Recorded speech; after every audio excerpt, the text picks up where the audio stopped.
ok? E só que é uma aula um tanto quanto diferenciada. Nós estamos repassando aí nesse treinamento o conhecimento. Na verdade, em todo treinamento eu passo um pouco que eu sei sobre a lei, tá, Caroline Dickmann, que para os cursos de técnicas de invasão, esse treinamento é importantíssimo, ok? Então, dessa vez eu estou fazendo diferente. Eu convidei aí o delegado Charles Leão, que vai nos auxiliar aí nessa troca de conhecimento e tirar todas as nossas dúvidas aí.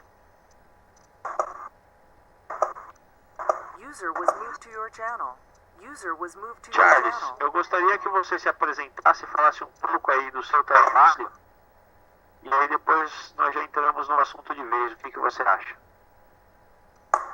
Ok, meu nome é Charles Leão, eu sou delegado de polícia há 12 anos, estou formado há 18.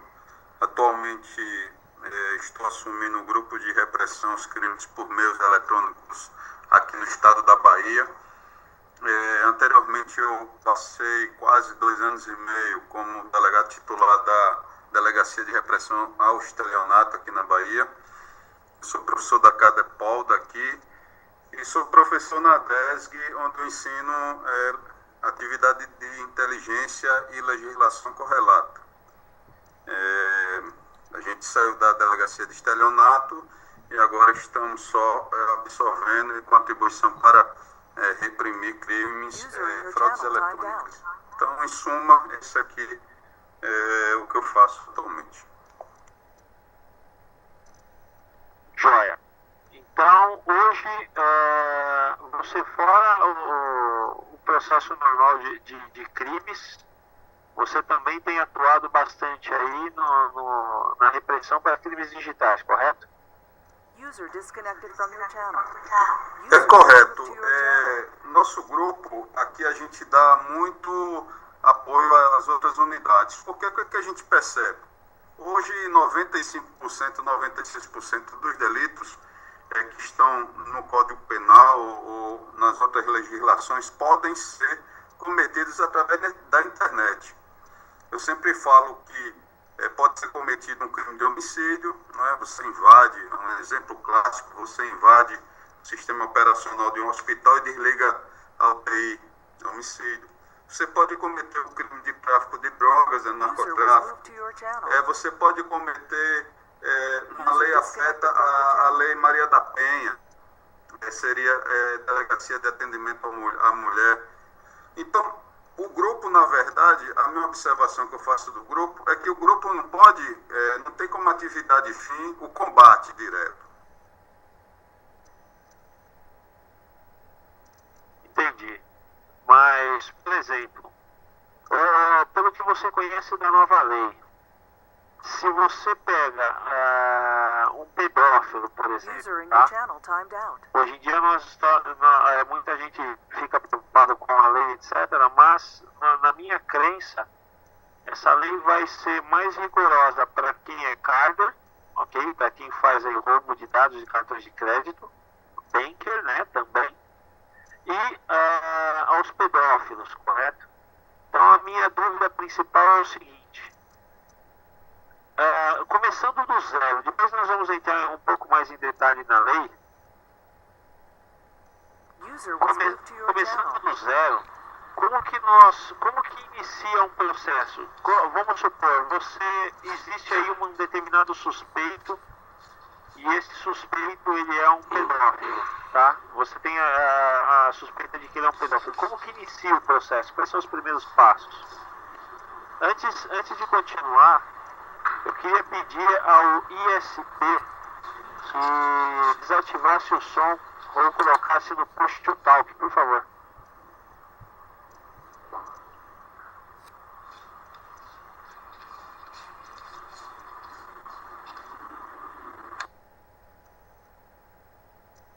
Boa. Então, Charles, você entendeu a pergunta?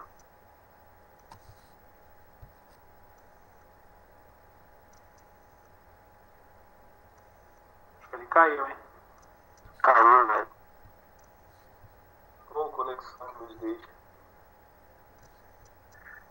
ISP, se você for em Settings, Options, lá tem um item chamado Capture. É só você clicar em Push to Talk e escolher uma tecla ali para você pressionar quando você for ativar o som. Eu geralmente uso o Shift. E aí depois é só ativar o som normalmente. Vamos esperar aí o doutor voltar. Qualquer coisa eu ligo para ele. Ok, obrigado, viu? Valeu.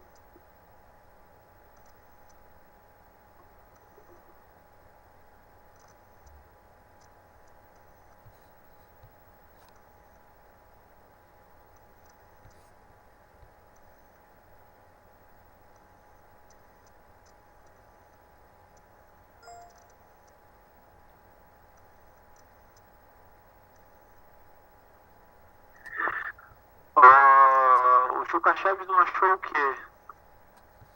A opção de Settings, Options?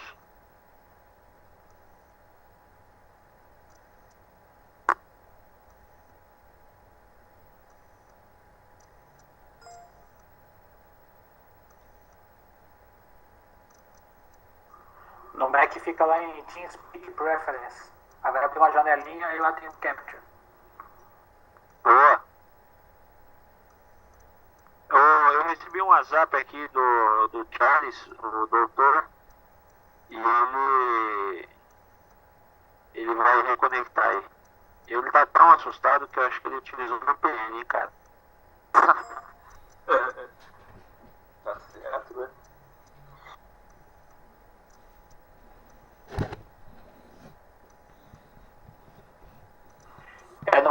Lá no TeamSpeak, onde está escrito lá o TeamSpeak, você clica lá, tem Preference. Aí vai abrir a janelinha, lá tem a opção Capture.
User was moved to your channel.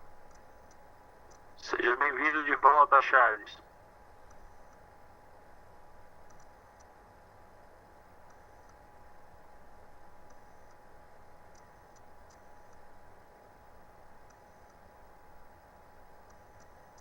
User in your channel started recording.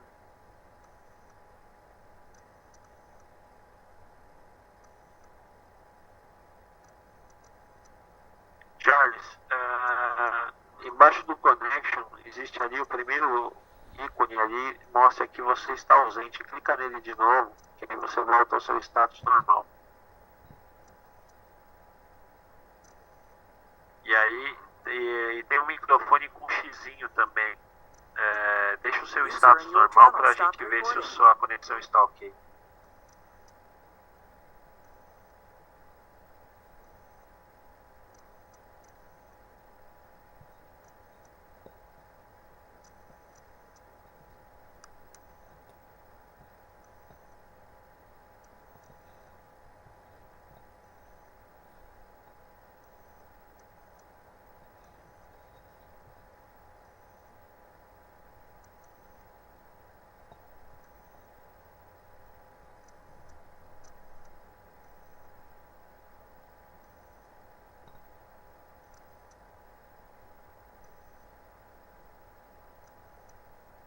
Ali mostra que seu microfone está desativado.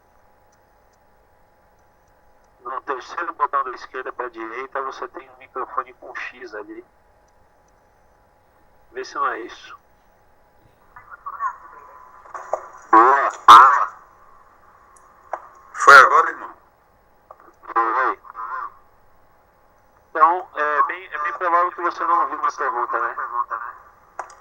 Não ouvi não. E também não sei onde fiquei, irmão. Vou chutar o dele, não tá habilitado não. Eu vou fazer o seguinte. Eu vou começar com as perguntas mais leves. Charles, faz um favor para mim. Clica para mim em Settings. Ok. Options. Clica em Capture.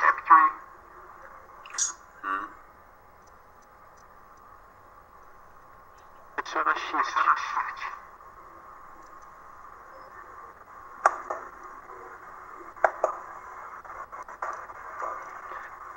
Depois você vai clicar em OK.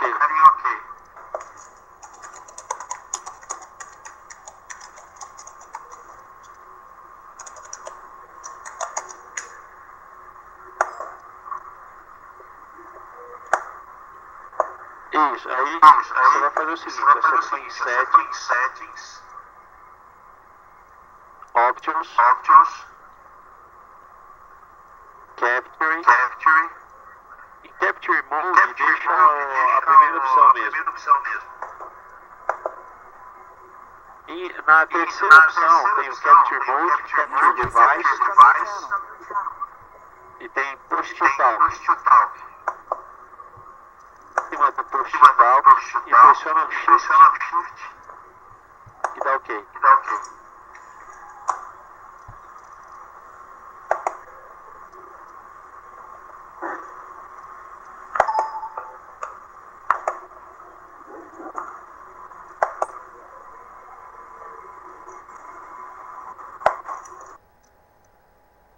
Agora, para você falar, você tem que apertar o Shift e segurar. Agora foi? Perfeito. Bom, vamos fazer a pergunta de novo. Na verdade, vou fazer uma outra pergunta mais light, depois nós vamos subindo o nível aí das perguntas, ok? Ok. Então vamos lá. A primeira pergunta seria o seguinte. Existiu em algumas mídias aí, em alguns jornais, dizendo que o fato de você portar, repassar ou transmitir problemas de ataques, ou worms, ou vírus, ou algo parecido, seria, você entraria nessa lei como crime cibernético. No nosso caso, nós utilizamos muito uma ferramenta chamada Backtrack, que é para fazer teste de invasão. Isso daí nos prejudica ou não? O que a lei diz sobre isso? Sabe me dizer? Alan, eu gosto muito de falar por metáfora. Eu, por exemplo, na qualidade policial, eu uso arma. Então, quem porta arma é um policial. Então, não é crime. Da mesma forma, se você usa essa ferramenta para um fim legal, não é crime nenhum. A gente tem que ver que esse é o parágrafo 1º do artigo 154. Esse parágrafo 1º fala o seguinte, que ele tem que ser observado de acordo com o artigo 154, ou seja, na atividade de investigação, se eu tiver que provar que alguém cometeu algum delito com essa ferramenta, eu tenho que provar também que quando ele estava com essa ferramenta, ele estava com o dolo, a intenção, a vontade de alterar, de invadir, alterando, suprimindo qualquer dado. Então, por exemplo, vou usar outra metáfora. Eu tenho que conjugar que estou com uma arma, porém eu também tenho que provar que essa arma se destina a um fim criminoso. Então, se eu estou com uma faca de cozinha, eu posso muito bem matar alguém. Posso emprestar também essa arma para matar alguém. Porém, faz parte da atribuição da polícia e do Ministério Público, quando da investigação, fazer essa prova. Então, simplesmente eu portar uma arma branca não quer dizer que seja crime. Então, no momento que você está com essa ferramenta, e eu não provar, o Ministério Público não provar essa vontade, não há nenhum tipo de delito, ok? Excelente. Bom, eu tenho uma lista de perguntas e eu queria saber se da lista aí abaixo, se alguém tem alguma dúvida a colocar aí referente a essa questão.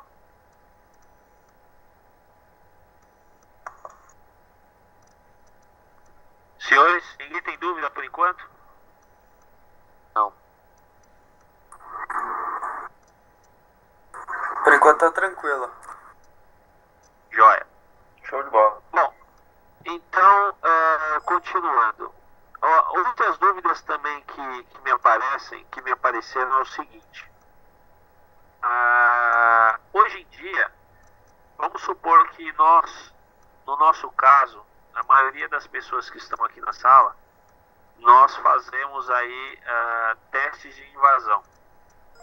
Segundo a nova lei, se você simplesmente fazer um teste de invasão em uma empresa sem a autorização ou sem a permissão formal dela, antes da lei, pelo pouco conhecimento que eu tenho, isso não era crime, tá? Porque você não adentrou, você simplesmente fez um scan, vamos dizer assim, em um determinado website. Depois da nova lei, isso daí ainda é possível, ou na verdade talvez nunca tenha sido? Como que a lei diz sobre isso daí, você pode me dizer?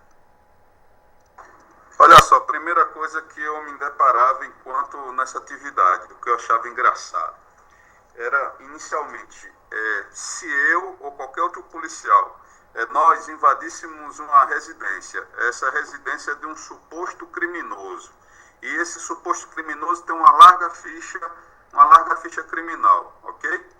Se eu adentrasse na residência dele e, porém, nada achasse, eu estaria invadindo o domicílio dele.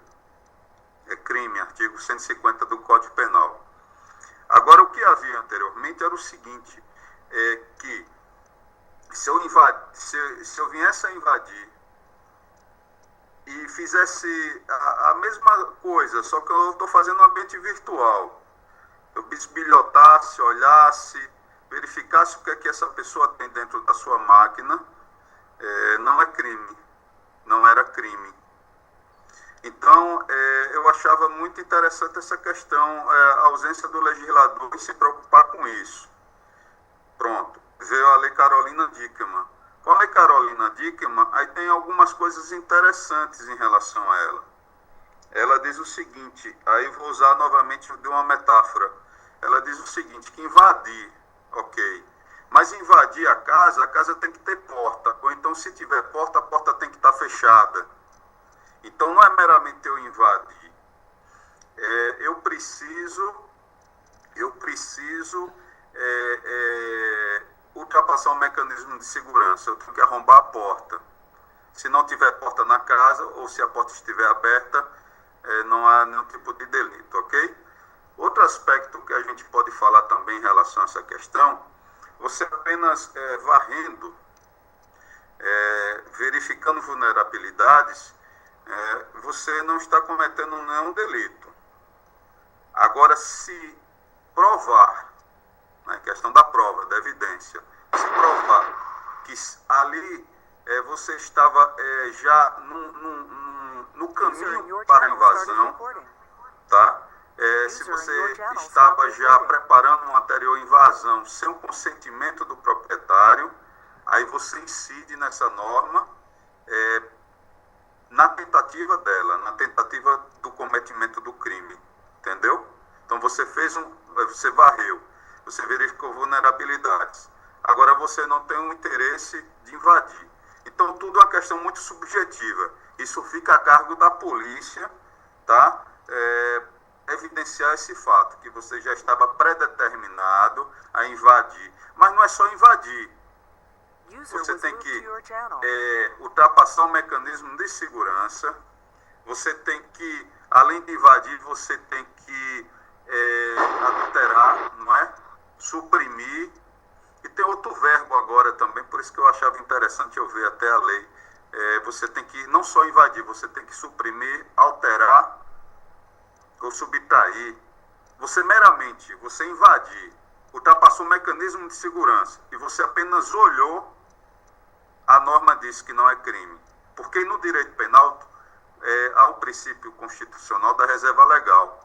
Reserva legal diz o seguinte, vou usar outra metáfora, matar alguém com um pedaço de pau. Isso é um delito. Então, se eu apenas matar alguém usando uma faca, não usei um pedaço de pau. Então, não é delito. Então, não configurei esse tipo legal. Então, a norma tem toda uma construção, toda uma série de verbos, toda uma série de intenções que você tem que cumprir para poder configurar isso como crime. Então, recomendo a todos olhar o caput do artigo 154A da Lei 12.737, onde fala todo o passo a passo para ser o cometimento do crime, ou seja, na figura consumada, porque resta a figura tentada. Então, você tem que invadir, você tem que ultrapassar mecanismo de segurança. Esse mecanismo de segurança tem que estar ativo, inclusive, né? Se você esqueceu qualquer mecanismo de segurança desativado, então a perícia vai ter que provar. Eu, enquanto delegado, eu vou ter que mandar esse dispositivo para a perícia me dizer, olha, houve a invasão, o mecanismo de segurança estava ativado e houve a subtração, a alteração ou a supressão dos dados. Ok? Excelente.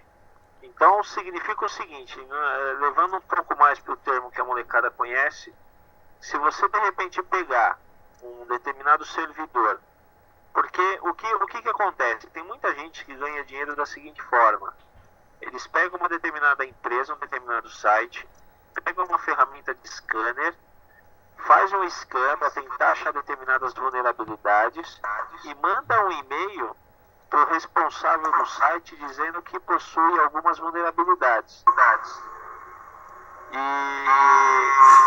E muita gente acaba reclamando de que às vezes a empresa, muitas vezes, óbvio, a empresa não reclama, não manda e-mail, não responde, não faz nada, e outros ameaçam de processo. Na teoria, então, esse processo é infundado, correto? Se o cara somente fez a análise, a varredura, e na varredura ele já detectou que possui uma falha, correto? Correto, no meu ponto de vista, correto. A gente viu agora um caso recente, onde foi uma empresa locadora de veículos, teve a visita de uma pessoa, um suposto detetive particular, mas houve um caso ali que a gente tem que perceber. Ele foi preso em flagrante delito por extorsão. E também se percebe que ele não fez uma simples varredura, ele coletou dados. Ok? Então ele não foi tipificado no artigo que eu colei aí na tela, ele não foi tipificado nesse artigo da Lei Carolina Dickmann. Ele foi tipificado pelo crime de extorsão. Ele subtraiu dados, chegou esses dados até ele, e ele disse, olha, eu tenho esses dados e tenho a solução para ele. É diferente de você fazer uma simples varredura e informar, olha, você tem essas vulnerabilidades. Lógico que pode ser cogitado essa questão, poxa, ele ficou só nessa varredura, fez algo mais, mas qualquer dúvida a perícia vai verificar que não houve nenhum tipo de invasão no sentido. Mas mesmo que ele fizesse a invasão, observe no artigo da lei,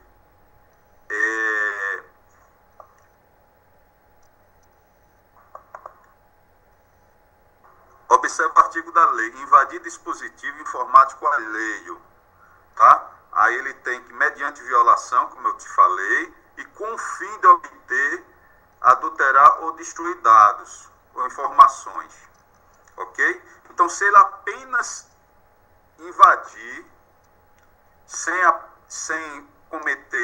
obter dados, sem adulterar ou sem destruir, ele não está tipificado nesse artigo 154A da Lei Carolina Dickmann.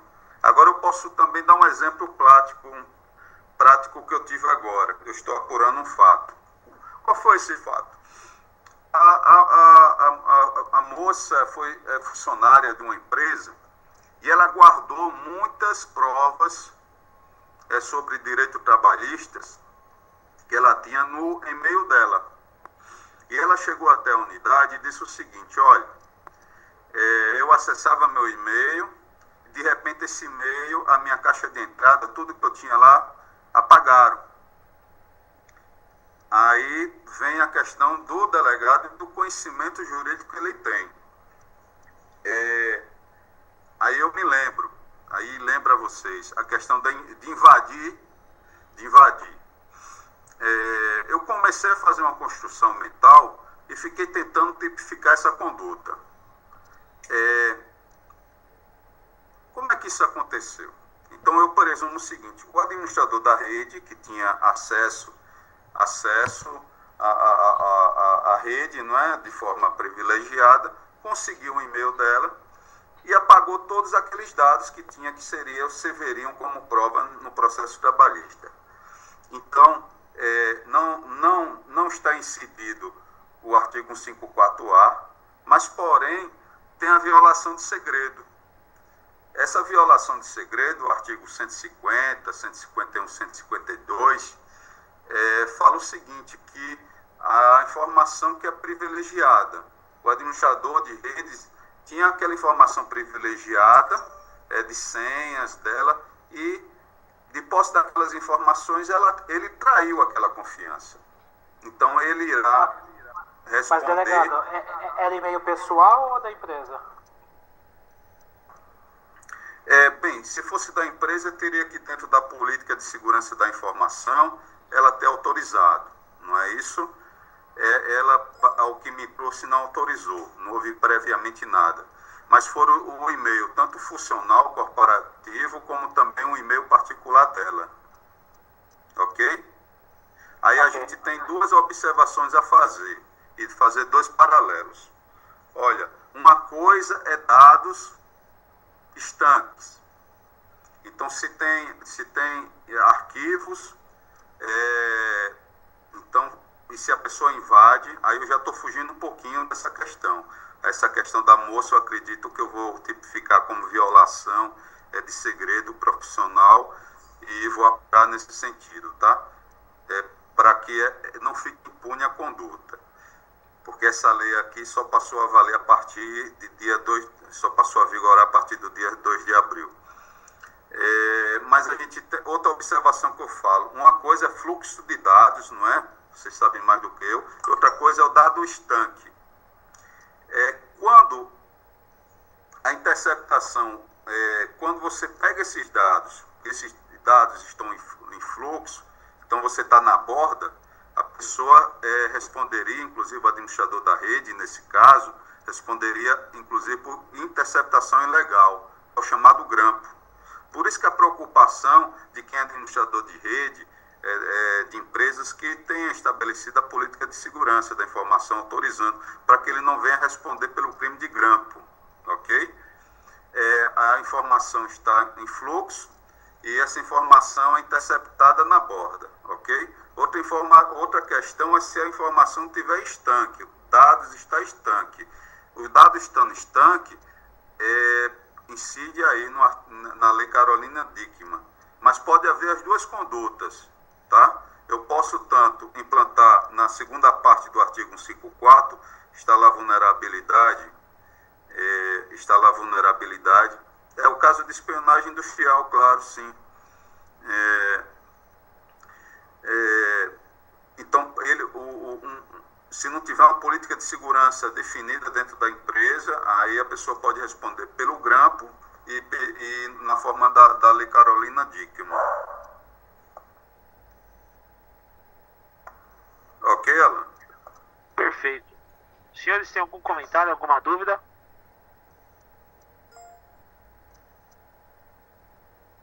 Só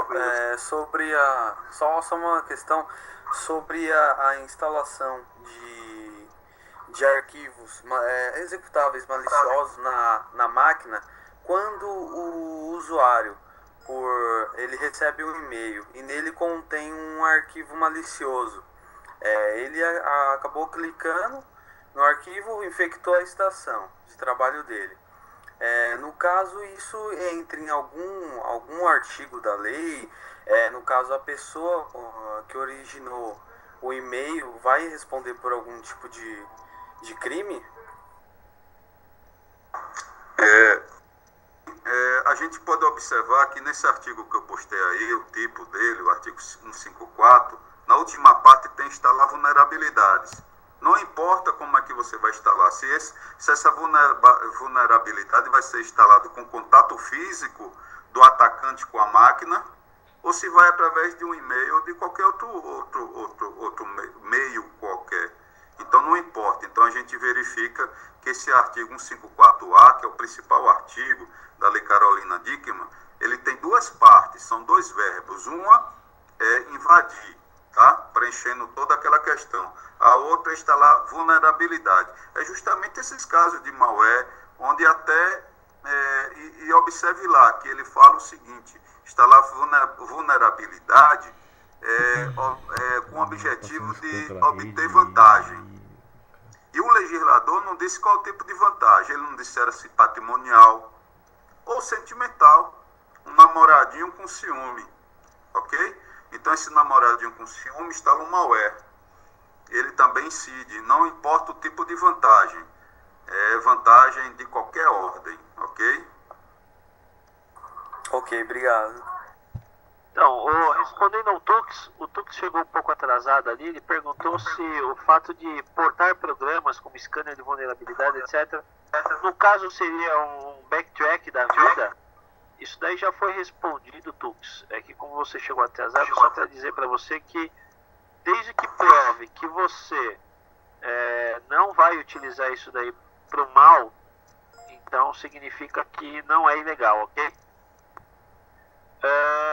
O Kenny fez uma pergunta ali: se o funcionário estiver ciente de que está sendo monitorado no ambiente da empresa, pode ser feita a verificação do e-mail de funcionário se ele utilizar instrumentos da empresa. A empresa precisa ter assinado alguma autorização para ser verificado o e-mail. Ou seja, traduzindo o que o Kenny perguntou, Charles, se não existe uma política na empresa e a empresa opta por ler o conteúdo do e-mail do funcionário, por padrão, isso a lei já cobra a empresa? Se faz necessário a implantação de uma política de segurança da informação, se faz necessário em qualquer empresa, que conheça a norma 27.000, né? E a simples cessão de um e-mail corporativo não implica autorização da empresa, de quem de direito, olhar seu conteúdo.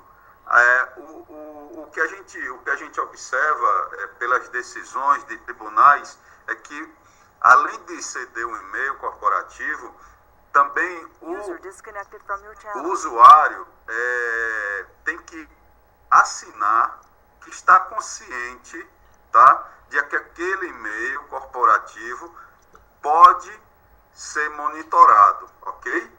Então ele tem ciência de forma antecedente daquele fato. Agora, observe só, o e-mail corporativo, sim, ele pode assinar e qualquer pessoa dentro da empresa, desde que dentro da sua função, pode ter acesso ao seu e-mail. Agora, se eu estou com o meu e-mail pessoal, tá?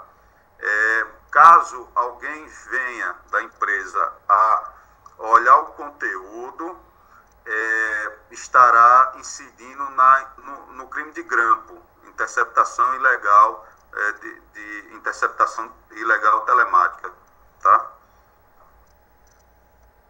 Excelente. Então, se você tem numa empresa um cara que acessa um e-mail particular Não é porque ele está utilizando a rede da empresa que a empresa tem o direito de pegar os dados do e-mail particular ou dados trocados no e-mail ou algo parecido, correto? De forma nenhuma. Se o e-mail for pessoal, a empresa em nenhum momento pode ter acesso ao conteúdo. Maravilha. Alguém, mais alguma pergunta? O Otávio fez uma pergunta ali, o seguinte: o governo já estabeleceu metas ou aprovou algum investimento para a preparação da polícia para o trabalho de perícia para atender a demanda da nova lei? Uma segunda questão é: qual a sua opinião, doutor, sobre a real preparação da polícia hoje para cumprir essa lei? É uma pergunta bem importante, hein? É verdade, é importante. Eu até postei, o conhecimento se busca. E conhecimento é uma coisa maravilhosa. Mas o importante é o seguinte: a polícia judiciária em nenhum momento deve e pode substituir a perícia. Eu acredito que o conhecimento que deve ser dado à polícia judiciária, aos delegados, investigadores, é o conhecimento amplo e raso. Eu tenho que conhecer e saber o que perguntar ao perito. E o perito, dentro da sua expertise, ele deve sim conhecer com profundidade aquele conhecimento, tá? Então, a gente observa que há uma certa dificuldade, sim, de alguns policiais, de alguns delegados, como toda a sociedade, como em todas as categorias, juízes a gente verifica, promotores a gente verifica, na dificuldade, alguns têm muita dificuldade em querer conhecer a tecnologia, como também a gente vê pessoas mais antigas que sequer sabem ligar uma televisão, sequer sabem usar um controle remoto. Mas isso deve ser ultrapassado. A missão nossa é que, enquanto polícia judiciária, que nos debatemos no dia a dia com isso, é ter esse conhecimento amplo, não é? A gente tem que ter conhecimento do que está acontecendo, do que pode ser feito, como é que pode ser feito, porém o conhecimento realmente profundo é sim desejado ao perito, ok? Maravilha. Alguém tem alguma pergunta? A pergunta do Juca Chaves é importante, essa daí eu também não sei responder. Se eu aqui no Brasil fizer um ataque em outro país, em qual lei eu vou estar infringindo?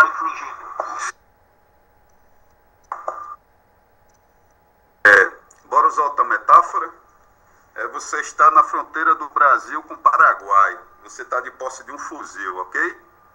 E você atira em um paraguaio. Você não vai ficar impune. A lei brasileira vai te punir, ok? Entendi. Então, mas na verdade, então eu estaria utilizando a lei brasileira, não a lei paraguaia, por exemplo. Justamente, até porque o brasileiro, ele não pode ser extraditado. O brasileiro que cometer qualquer crime no exterior e vir até o Brasil, ele não pode ser extraditado para responder por esse crime no exterior. Aí vem os tratados internacionais, tem que ser observado algumas coisas, é preciso a autorização do Supremo, tem que se verificar se o ataque que foi feito é crime aqui também no Brasil e é crime também no exterior. Se o crime de homicídio também é crime de homicídio no Paraguai, tem algumas construções e algumas coisas a serem supridas, ultrapassadas, mas é crime e a lei brasileira se aplica sim. Fantástico. A pergunta do Kenny, que diz o seguinte: se a senha for obtida por engenharia social, é crime? Se enquadra na lei também?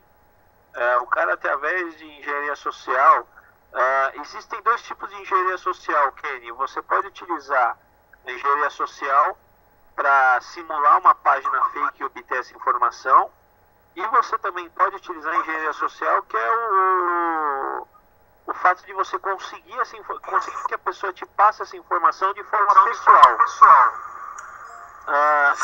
Então, segundo o que o Kenny demonstrou ali, seria a engenharia social não utilizando forma técnica. Isso daí se enquadra na lei também?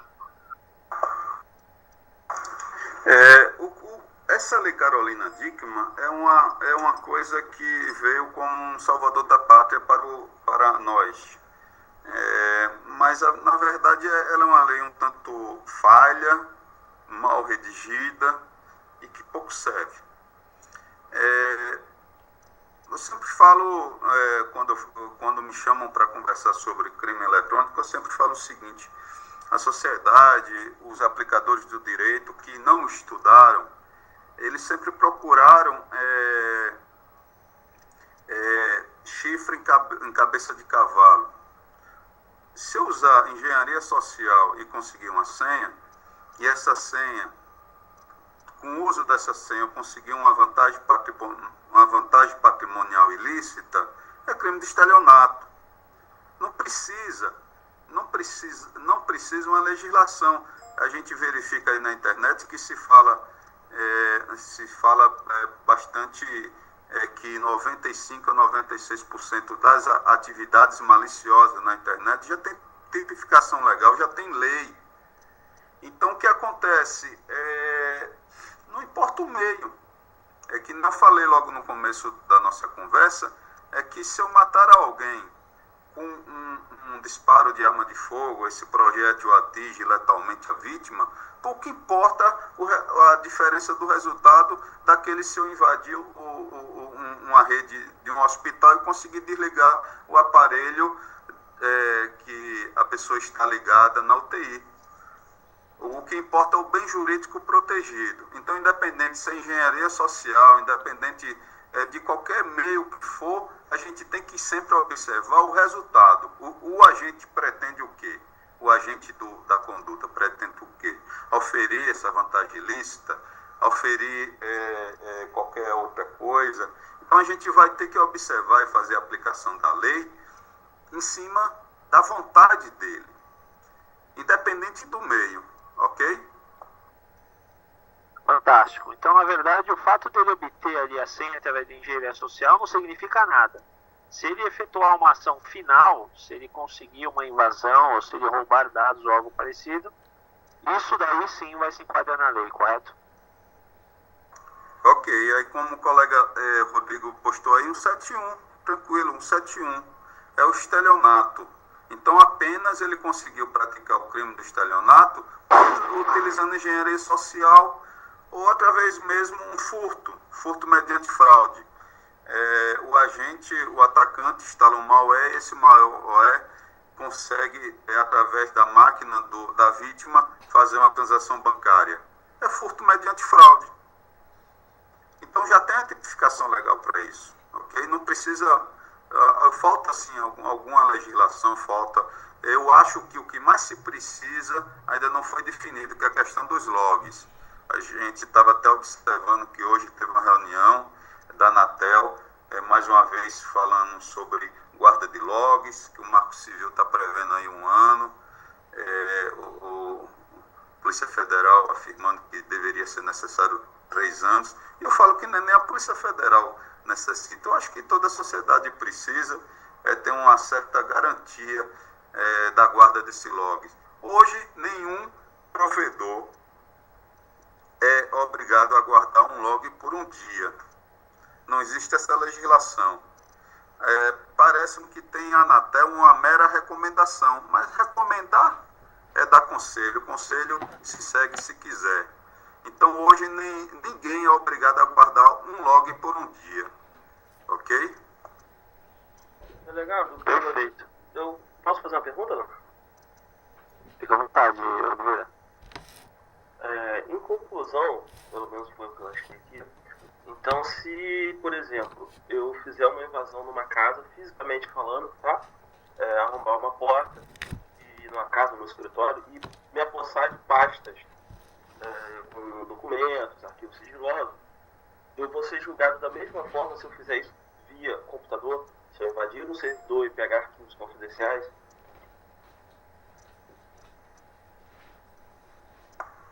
Alan, dá uma ajuda aí.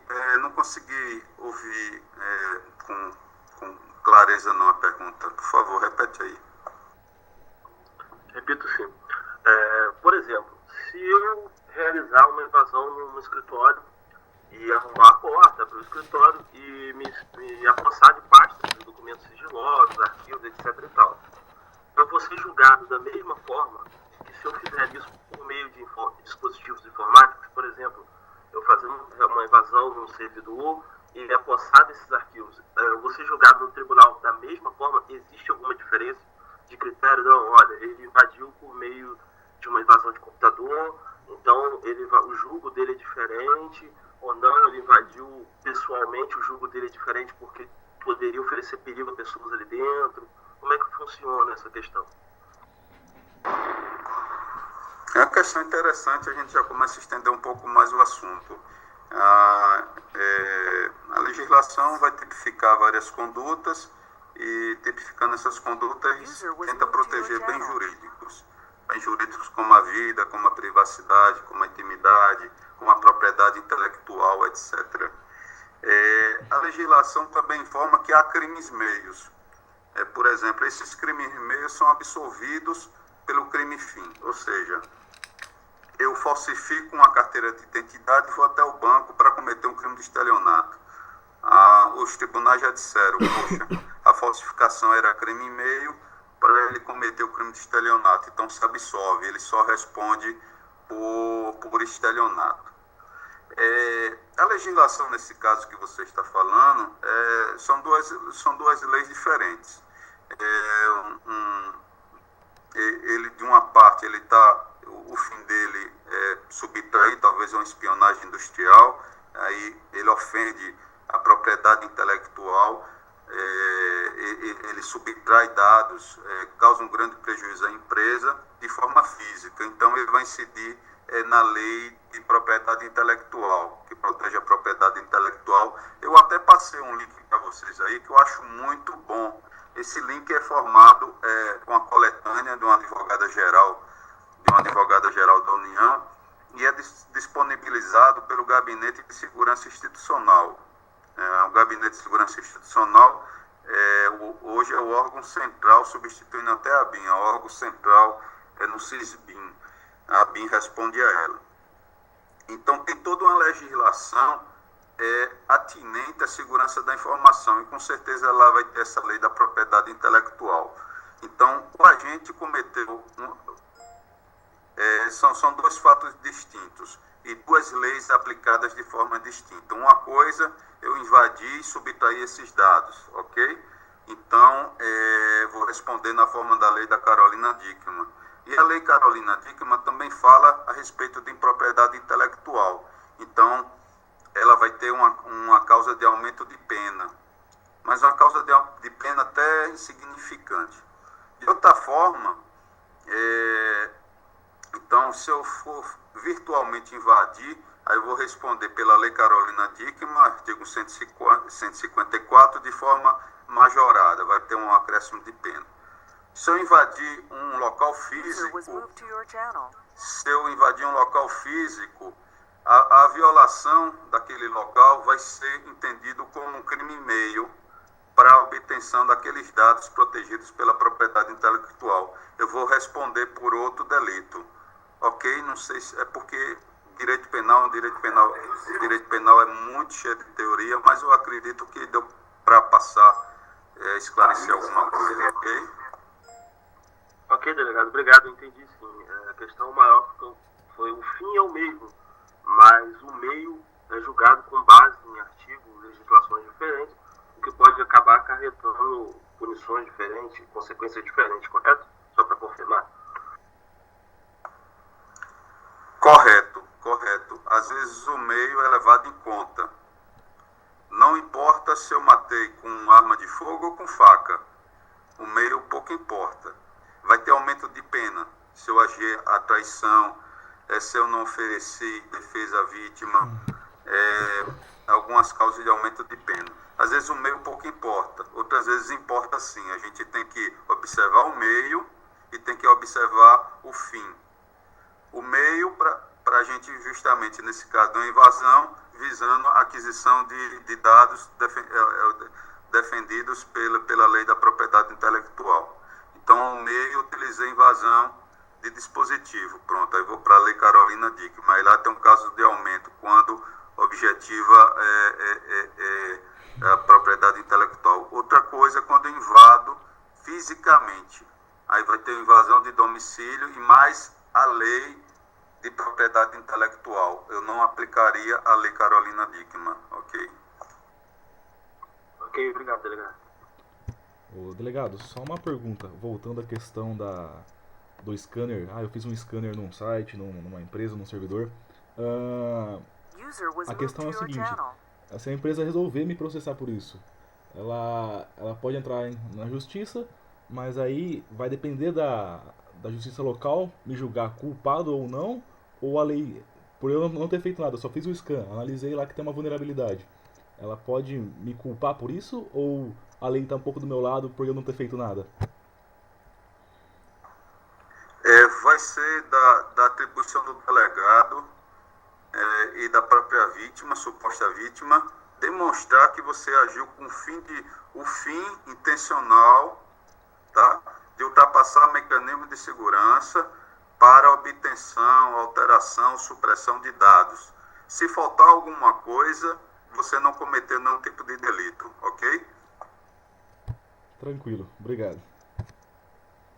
Bom, mais uma pergunta ali do Tavi, que também, para mim, é uma pergunta que me interessa muito. É o seguinte: nós temos aí uma empresas que oferecem treinamentos aí na área de segurança. O próprio Leão já conhece mais ou menos como que funciona os cursos aí, pelo menos da E-Security, tá? A Logicus eu ainda não conheço. Funciona da seguinte maneira: nós ensinamos os alunos a efetuar testes de invasão, mesmo que seja em laboratório controlado por nós, tá? E se essa lei, ou se existe alguma lei que transforma isso daí em crime. O fato de você repassar esse tipo de conhecimento, mesmo que ele seja aí em um ambiente controlado, se isso daí é dado isso como crime. Eu acho interessante algumas coisas que acontecem.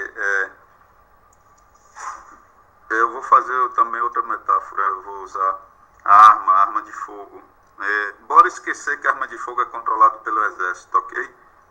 A empresa que fabrica a arma de fogo, ela não vai ser responsabilizada pelo homicídio que aquela arma venha provocar na mão de uma pessoa que não agiu de acordo com a lei. O fabricante da arma, ele fornece a arma tanto para o policial, para proteger a sociedade, como também pode fornecer arma para um cidadão, e esse cidadão, num ato intempestivo, matará alguém.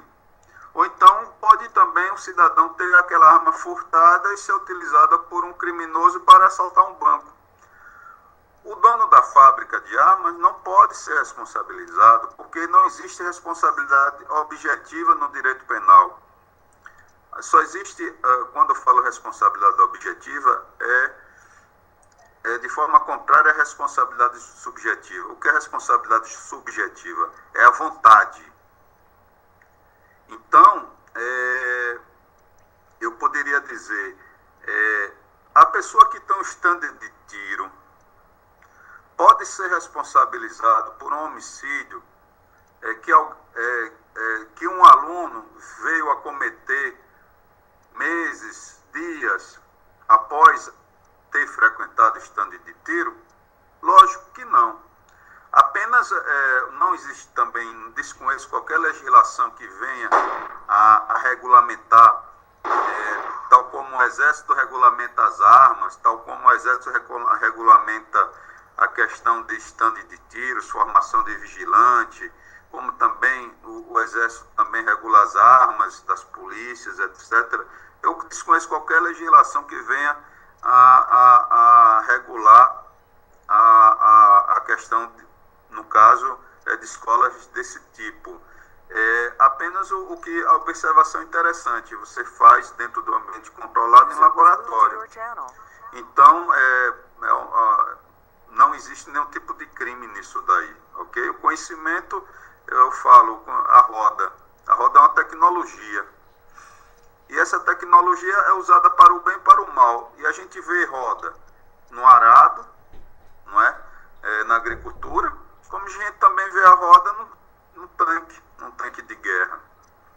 Ok? Então a tecnologia tem sempre duas faces, que nem Janus, tem duas faces e não pode ser responsabilizado. A mão que balança o berço é que é responsável. Então a atividade de ensinar dentro desse ambiente controlado, de forma alguma pode ser considerado como crime, e tampouco quem ensina pode ser responsabilizado pelos atos do aluno, porque aí seria a questão da responsabilidade objetiva. Aí o dono da Taurus teria que responder por todos os homicídios que acontecem no Brasil e no exterior, porque ela exporta armas para o exterior. Então, o dono da Taurus, todo homicídio teria que também responder juntamente com o autor daquele fato. Ok?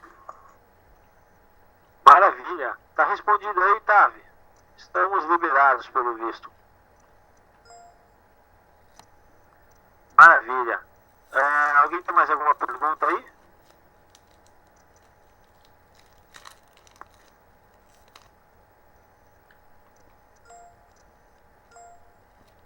Senhores? Eu tenho, Alan. Manda aí. Posso fazer? Seu delegado, boa noite. Como o senhor está fazendo aqui analogias com outros casos, eu queria fazer sobre a interrupção de serviços, sobre ataques DDoS. Em um passado aí, eu estava fazendo um serviço para a editora Abril, e eu não era da editora Abril, mas eles estavam em greve.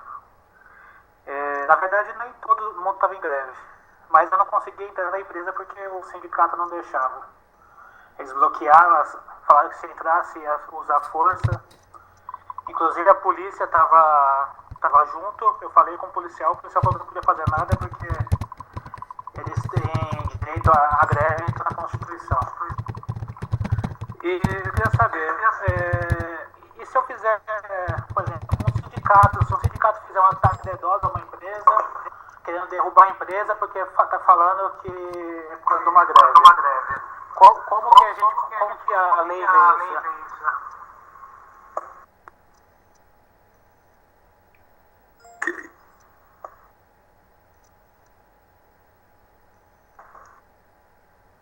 isso? Eu só gostaria de postar uma legislação para vocês entenderem como era antes e como é depois com o ataque de DDoS, ok? Só um minutinho aqui para eu dar um Ctrl+C, Ctrl+V.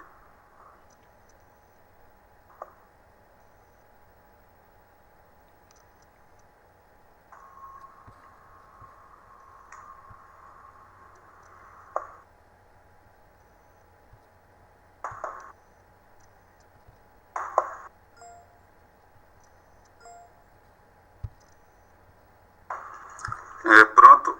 Antigamente, quando havia um ataque de DDoS, eu fazia essa tipificação legal, ok? Atentado contra a segurança ou qualquer outro de utilidade pública, site governamental. Site governamental entendendo que ali há um serviço de utilidade pública, o atacante incidiria nessa norma, ok? Só serviria essa norma para entidades governamentais. Para empresas privadas, restaria essa aqui. Só um minuto também.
exemplo, para entidades governamentais e empresas privadas, entidades governamentais seria o primeiro artigo, e o artigo 63 que fala que é o crime de dano, ok? Destruir, inutilizar ou deteriorar coisa alheia, ok? Mas ele também poderia ser agravado, caso o prejuízo fosse considerável, inclusive com o aumento da pena.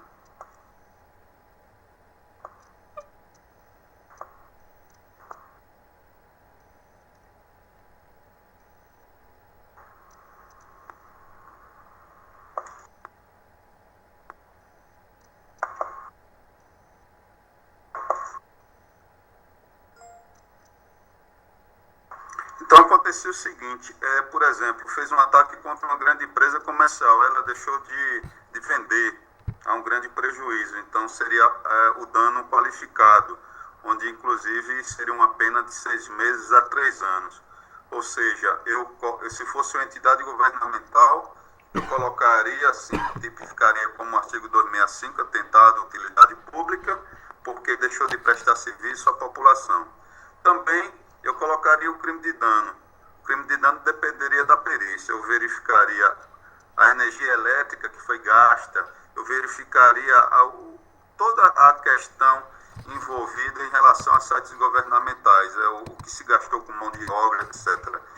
Na questão da empresa particular, não excederia a questão da utilidade pública, somente o crime de dano.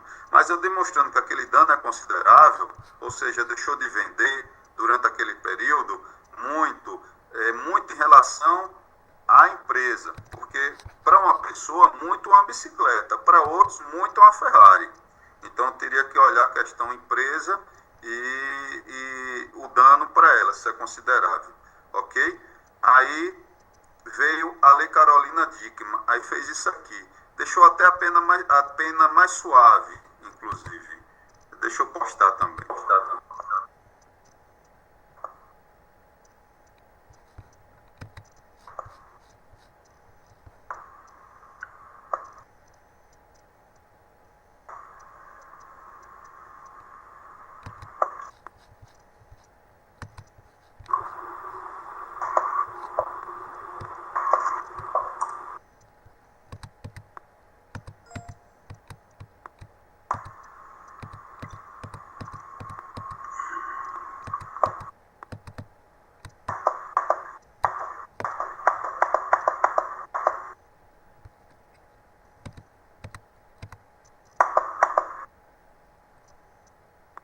Ok? A Lei Carolina Dickmann inseriu esse parágrafo primeiro. Incorre na mesma pena quem interrompe serviço telemático ou de informação de utilidade pública, ou impede ou dificulta o restabelecimento, ok? Mas me diga uma coisa, um ataque de DDoS interrompe um serviço telemático ou de informação de utilidade pública? Não nesse sentido da norma. Porque nesse sentido da norma, do artigo 265, ele não aproveita mais o artigo anterior que eu coloquei, ele está dentro o nome do artigo, o caput lá em cima, é o seguinte.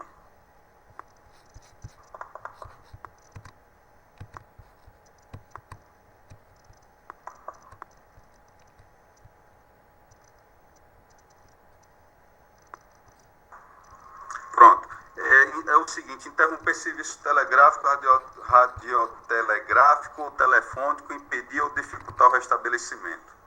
Quando o código foi feito, o Código Penal de 1940, até mais velho do que meu pai, que Deus dê muita saúde a ele,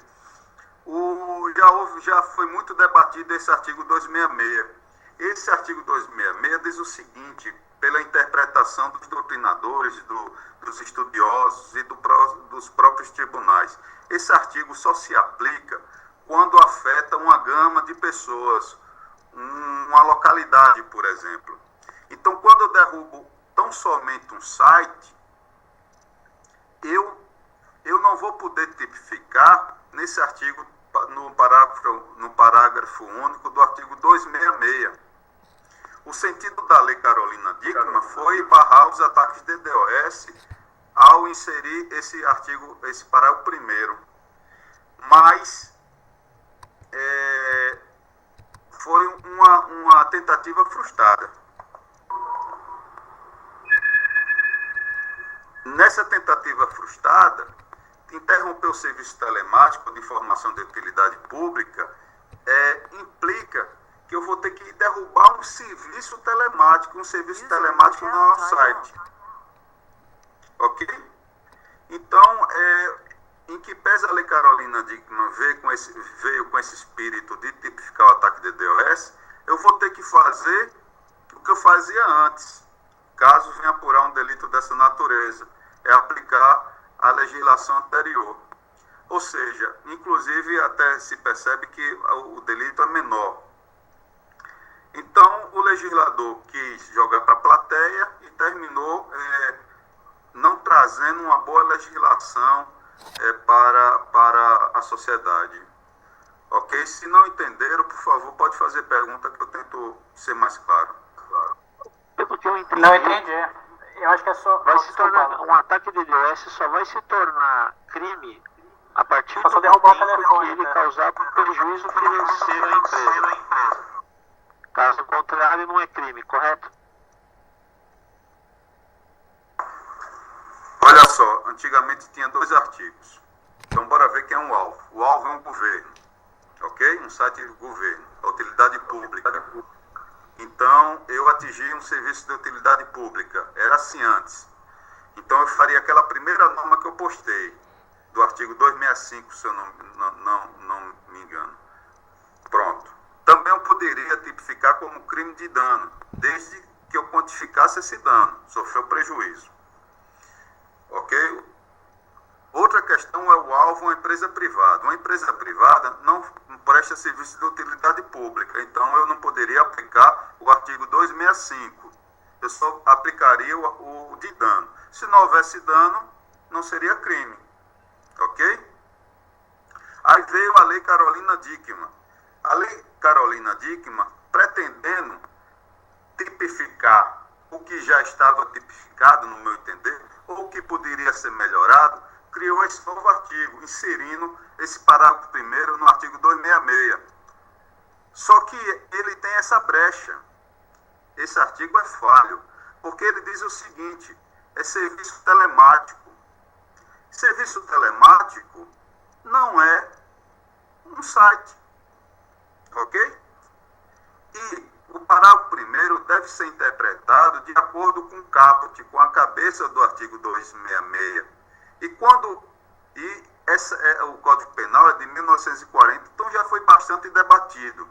Então, o pessoal fala o seguinte, olha, para acontecer o artigo 266, tem que atingir toda uma localidade, ok? Ela foi prevista numa época que só existia telégrafo e telefone, muito mal telefone. Então, não bastava só cortar um poste. Tinha que, além de cortar o poste, deixar todo um bairro, uma cidade incomunicável. Então, bora fazer a interpretação do 266. Porque o código, a gente tem que interpretar a lei. Se o parágrafo primeiro foi inserido dentro desse artigo, eu tenho que interpretar ele dentro do principal que está lá no caput. Se o caput já tinha sido interpretado que precisava atingir toda uma localidade, então esse ataque tem que atingir toda uma localidade para configurar. Então, bora agora interpretar o artigo 1º, parágrafo 1º dele.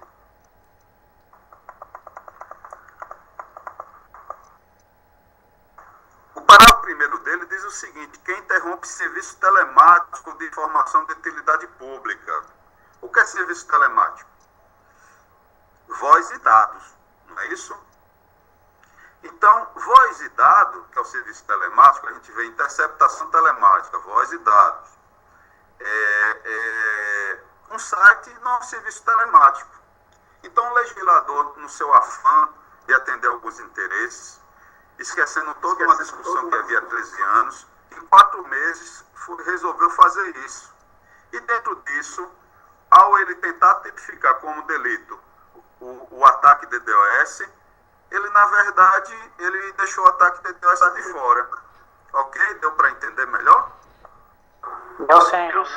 Na verdade, então... Então, na verdade, essa nova lei aí, no ataque de DDoS, praticamente, ela não vai ser aplicada. Ela vai ser aplicada a lei antiga, que foi aquilo que você citou ali, correto? Fora da lei da Caroline Dickmann, correto? Essa lei da Caroline Dickmann, ela só vai funcionar se eu derrubasse a telefônica, por exemplo. Maravilha. Bom, isso daí é uma das principais dúvidas, porque creio que muitos aqui que estejam na sala já praticaram ou já fizeram algum ataque DDoS. Não sei agora depois da nova lei, mas antes. Então, resumindo, se antes já era considerado crime, hoje então continua, mas ainda se mantém o mesmo crime que existia antes da Caroline Dickmann. Na verdade é uma adaptação da lei, correto? Correto. Não é lei velha, é o Código Penal, ok? Porque ele continua vigorando. A lei Carolina Dickmann diz o seguinte: inclua-se na qualidade de parágrafo primeiro para prever e punir o ataque de DDoS, inclua no Código Penal o parágrafo primeiro, no artigo 265. Quem interrompe serviço telemático ou de informação de utilidade pública, ou depois que derrubou, impedir ou dificultar o restabelecimento. Ok. Então, pelo meu entendimento e algum entendimento de algumas pessoas que eu estudei, do jeito que está aí, para mim o ataque DDoS não se tipifica, porque mataram alguém com um pedaço de pau. Aí não se pode nem usar isso, porque o serviço telemático não está incluído no site. Então, o legislador procurou chifre em cabeça de cavalo, e a gente vai ter, entre aspas, que dar um jeitinho e continuar aplicando aquele artigo 265 do Código Penal, porque a lei foi mal feita e mal redigida e de difícil aplicação, ok? E de difícil detecção também, né? Porque um ataque DDoS para nível pericial é muito difícil de se localizar de onde partiu o alvo. Um ataque DDoS bem feito, tá? Aproveitando... Fala, Rodrigo, desculpa, pode falar. Não, só para mim concluir aqui também, mesmo na lei anterior, ao artigo 266 de 1940, e da Carolina Dickmann agora... Faz a sua pergunta aí, Oliveira. Como o senhor disse, Leão, não fala de um site específico, só está falando se eu derrubar um serviço telemático. Ou Oliveira? seja, se eu derrubar tipo uma telefônica, por exemplo. exemplo. Rodrigo acabar. Se eu derrubar um site qualquer, um site de padaria, não cairia nem na 266, nem na 265 e nem na Carolina Dickmann agora. Só em dano se você demonstrar que a padaria sofreu um prejuízo que para ela é considerável, ok? Então, a gente, na lei Carolina Dickmann, como você mesmo falou, tem que derrubar uma rede de uma localidade, deixar uma localidade totalmente sem um serviço telemático. Ok, se for somente um site, eu vou ter que dar um jeitinho, enquanto delegado de polícia, para incluir lá com utilidade pública, se for site governamental, ou dano, se for uma empresa privada. Se o ataque não for demonstrado nenhum tipo de dano, ele é atípico, ou seja, não é delito. Perfeito. Obrigado, Oliveira. Rodrigo, eu te peço desculpas, porque o seu microfone para mim estava no mute. Então eu não tinha percebido que você estava falando na hora que eu interrompi. Não, esquenta não. Eu sei que você queria dar um kickoff aí, pô. Não, jamais. Aproveitando o gancho que o Alan colocou ele no final, ele disse que é muito complicado se encontrar, para o perito, para a perícia em si, encontrar a origem de um ataque DDoS, eu concordo. E eu vou aproveitar esse para estender esse debate, saindo um pouquinho dessa questão de legislação, lei, mas indo para uma coisa que é fundamental para o cumprimento dessas leis. Como é que está hoje, já aproveitando o gancho que o Kenny perguntou um pouco mais cedo, A preparação, não sei se é a alçada da questão, tá? Se não for, a gente pula. Como é que está a questão da preparação dessa perícia para isso? Porque até onde eu vi algumas provas de perito da Federal ou até mesmo da Civil, a questão não é muito levada a específica. E assim como eu nessa sala aqui, tem várias pessoas que estudam segurança há mais de 10 anos, que se dedicam a isso. É uma atividade árdua, é uma atividade complexa, de grande conhecimento. Como é que está a preparação da polícia para isso? Ela começou a se preparar agora.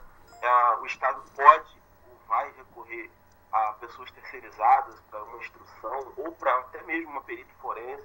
O senhor tem esse conhecimento? Tem alguma reunião que debata sobre isso?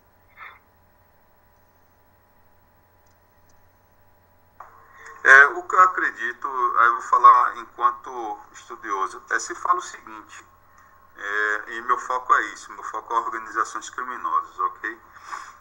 Se fala que toda organização criminosa, para ser caracterizada tal qual, nesta qualidade, tem que ter, isso a doutrina fala, tem que ter um elemento inserido dentro do Estado.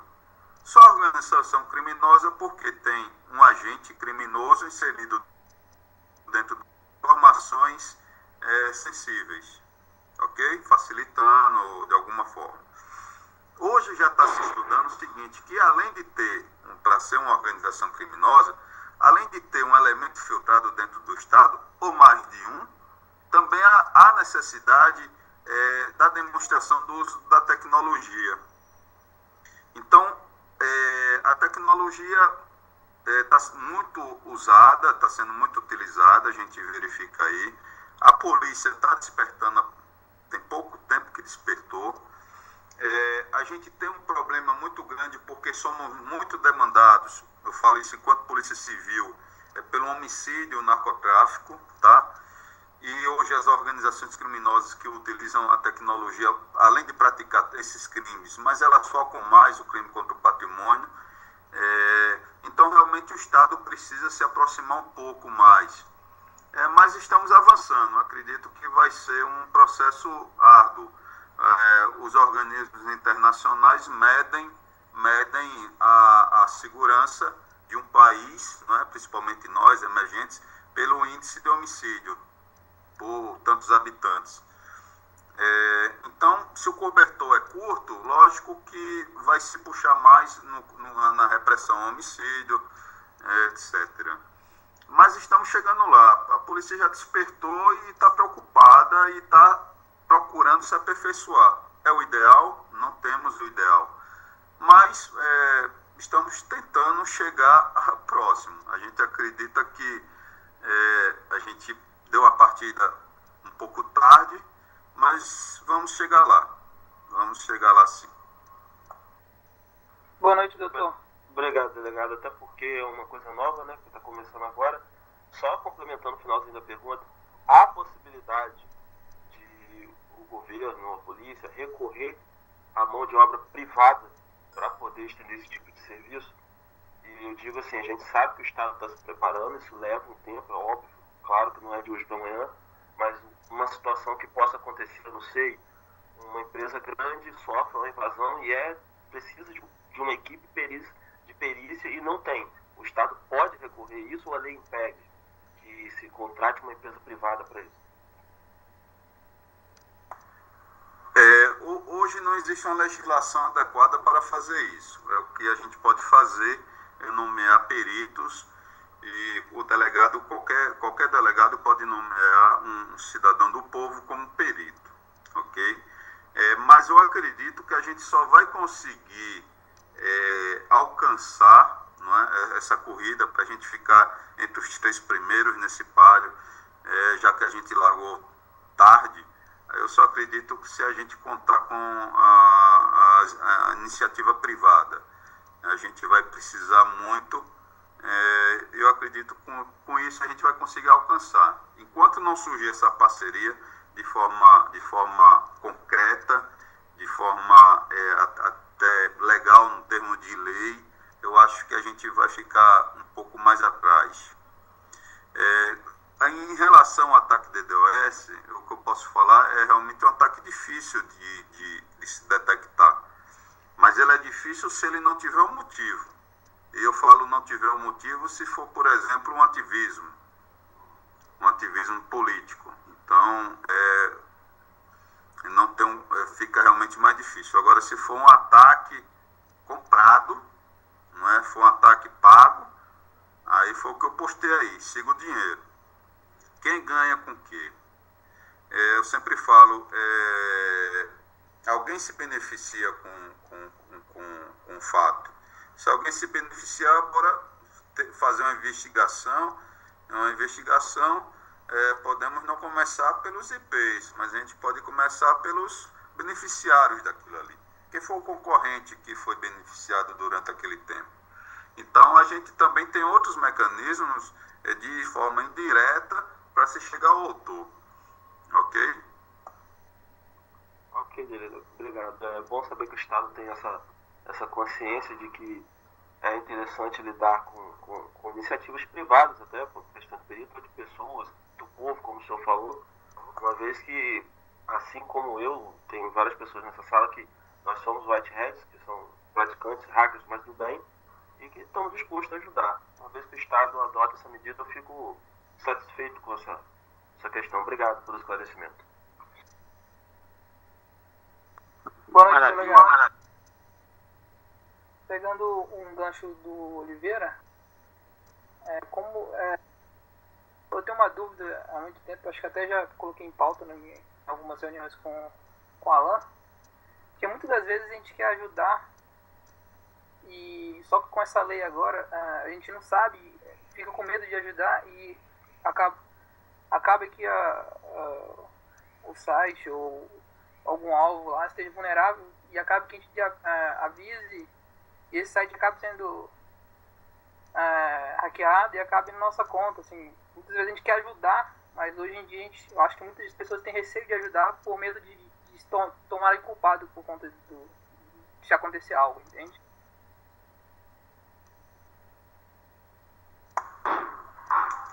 A ajuda sempre é um risco em qualquer local.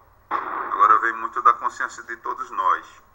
É um risco quando você dá um socorro a uma pessoa que está vitimada de um atropelamento. Não é? Você chega no hospital e às vezes a pessoa não tem ninguém, uma testemunha na rua, a pessoa está lá deitada e você dá socorro e de repente você pode até passar a ser um suspeito, né? Mas eu acredito que essa lei Carolina Dickmann foi mais jogou mais para a plateia do que mesmo veio a trazer efeitos práticos. Foi plim-plim, somente isso, e ela de forma prática ao sistema de segurança pública pouco mesmo colabora. Obrigado. Fantástico. Doutor, só para concluir aqui a pergunta do Arthur, nós utilizamos um programa para ocultação de IP chamado Tor. Esse Tor, você pode utilizar ele para se conectar a outras máquinas como uma VPN, e você também pode montar o seu próprio servidor de relay. Ou seja, você monta o seu servidor para que você se conecte no Tor de forma anônima para efetuar diversas ações. Se você monta um servidor de relay e alguém utiliza e deixa sua VPN aberta, por exemplo, assim também mataríamos a dúvida de um Wi-Fi aberto, e alguém utiliza esse relay para fazer um ataque, quem será penalizado? O atacante e o cara que desenvolveu o relay, ou somente o atacante? Vamos começar o Wi-Fi aberto. Eu nunca permitiria um Wi-Fi aberto porque alguém pode utilizar, não é? E utilizando, quem primeiro vai na delegacia vai ser eu. Então esse é o risco de permitir você deixar a utilização do Wi-Fi aberto. Quanto à rede Tor, bem, o perigo é alguém implantar alguma coisa. Me explica explique melhor esse relay aí, Alan. Funciona assim, quando você, o que acontece? Você pode instalar o Tor de forma client, por exemplo. Então você pega o Tor, faz uma conexão a uma máquina relay. Essa máquina relay é uma máquina adicional na rede Tor, tá? Você fecha uma VPN com ela e a partir dali você faz um ataque, ok? Um ataque ou até um acesso à Deep Web. Então, o que acontece? Você no Tor, você tem a opção de você se tornar um servidor relay, onde você ou qualquer outra pessoa do planeta se conecte no seu servidor ou na sua máquina particular e parta dali um determinado ataque, entendeu? Ok, o que eu vou te falar, você apenas vai ter o risco de ter sua máquina apreendida e prestar declarações na polícia. A polícia vai ter a obrigação de demonstrar que você agiu de má fé, de forma criminosa, que você já disponibilizou aquele servidor para um ataque ou para qualquer outra coisa. Então vai ser a obrigação da polícia provar a sua má fé. As suas máquinas irão ser apreendidas e você prestará depoimento. É um risco que você corre, ok? Mas é aquela questão, não existe responsabilidade objetiva. A responsabilidade é subjetiva. Eu tenho que provar que, além de ter ajudado, porque no caso você foi partícipe desse ataque, mas eu também tenho que provar que você participou dele querendo, aderindo à conduta.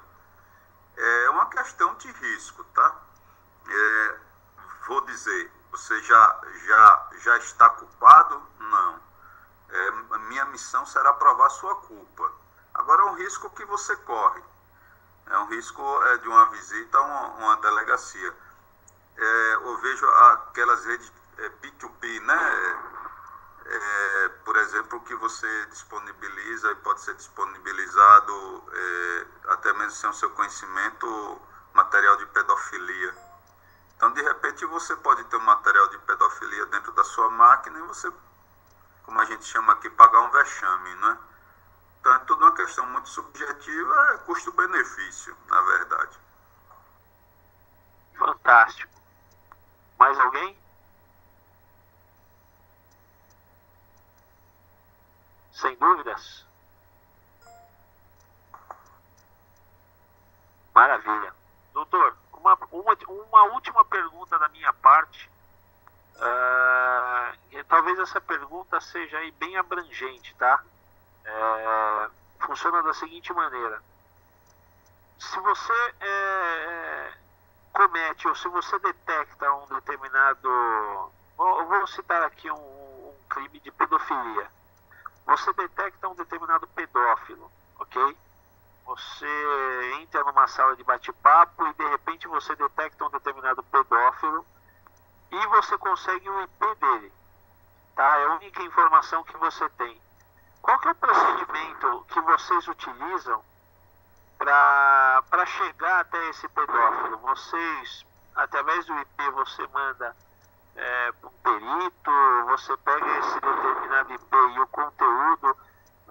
Na verdade, para mim é muito subjetivo o que seria dado como prova, ok? Se você simplesmente pegar a conversa de um bate-papo e um IP, já é o suficiente para você ir atrás do cara. E depois que você já possui a prova suficiente, como que você inicia o processo para capturar o cara? Em relação à pedofilia, não existe o delito de pedofilia. Principalmente em relação à internet, o que existe é você disponibilizar conteúdo, guardar conteúdo com cenas de nus, pornográficas de menores, ok? Eu vi uma decisão seguinte, um pedófilo foi pego naquele exato momento acessando um site de pedofilia. O Superior Tribunal de Justiça absolveu ele, informando que ele não estava guardando, não estava custodiando esse dispositivo na sua máquina, ele apenas tinha um link. Então, infelizmente, o Superior Tribunal de Justiça disse que não se aplicava, então, essa legislação de guardar imagens de crianças e adolescentes nus. tudo... essa questão do que é suficiente é muito subjetiva. É que eu sempre falo assim, que chega um doente ao médico, a primeira coisa que ele faz é pedir os exames. Em cima dos exames ele pode dar o diagnóstico. Então o que é prova, o que é indício é muito subjetivo. Então só olhando dá para fazer, gerar um juízo de valor. Lógico que se você tem um bate-papo, você tem informações, no mínimo já gera um indício, e a partir desse indício, o importante é a gente localizar primeiro a origem, não é? Para depois identificar a autoria.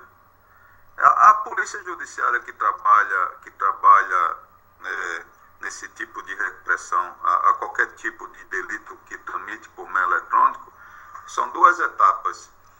Primeiro, é identificar a origem.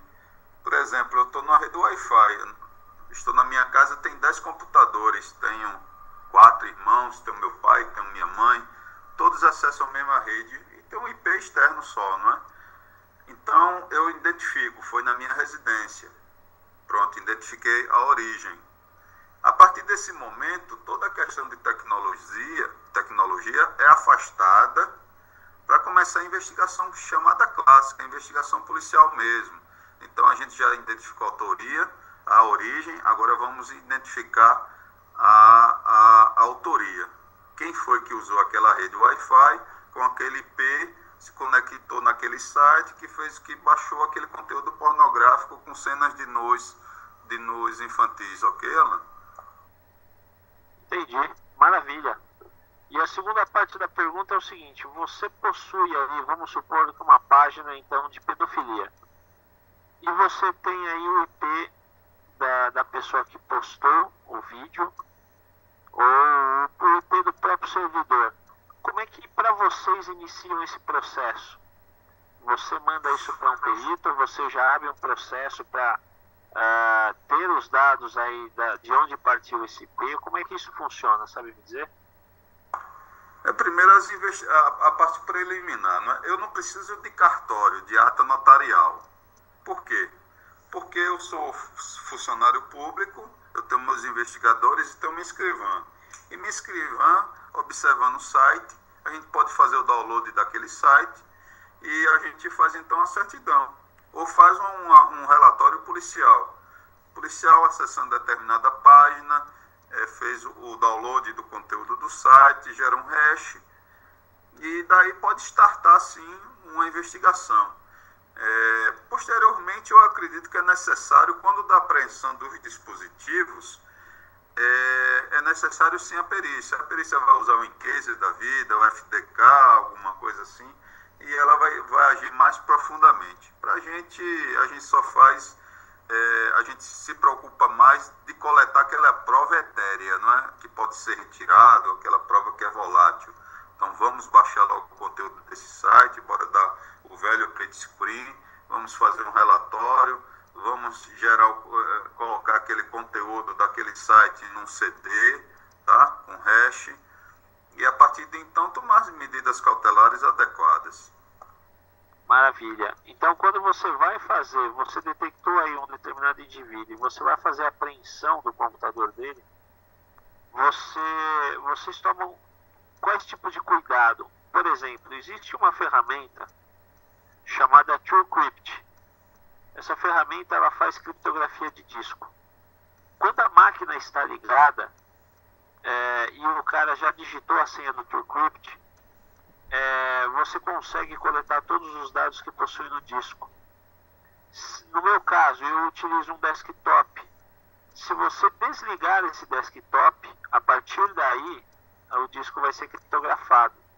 Ou seja, quando você reiniciar o desktop, você vai ter que criptografar, vai ter que ter a senha para descriptografar esse disco. Como que vocês utilizam para fazer a coleta desse material? E se vocês apresentam algum documento ou algo parecido para que a pessoa depois retire esse material, ou mostrando ou provando que esse material foi retirado ou algo parecido, como é que esse processo funciona? User disconnected from your channel. Primeiro, a gente tem que saber quem é o nosso alvo, não é? Então a gente tem que estudar o alvo e a qualidade do alvo. E dependendo dessa qualidade, a gente pode usar determinados instrumentos ou não. Por exemplo, você não vai utilizar um canhão para matar um mosquito. Mas se você sabe que ele tem habilidade com tecnologia, você tem que ir preparado para essa situação. Vocês sabem mais do que eu que a memória volátil é muito importante.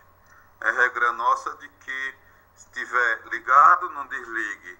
Se estiver desligado, não ligue.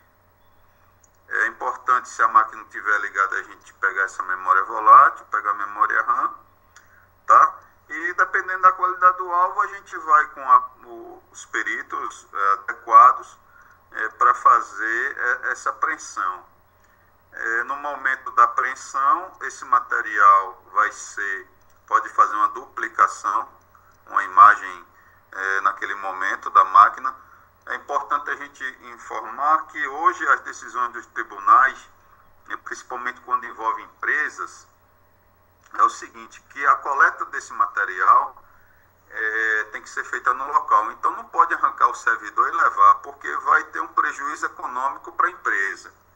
Ok? Então os peritos vão lá e faz a cópia DD, não é isso? A imagem, faz a imagem lá no local e leva para analisar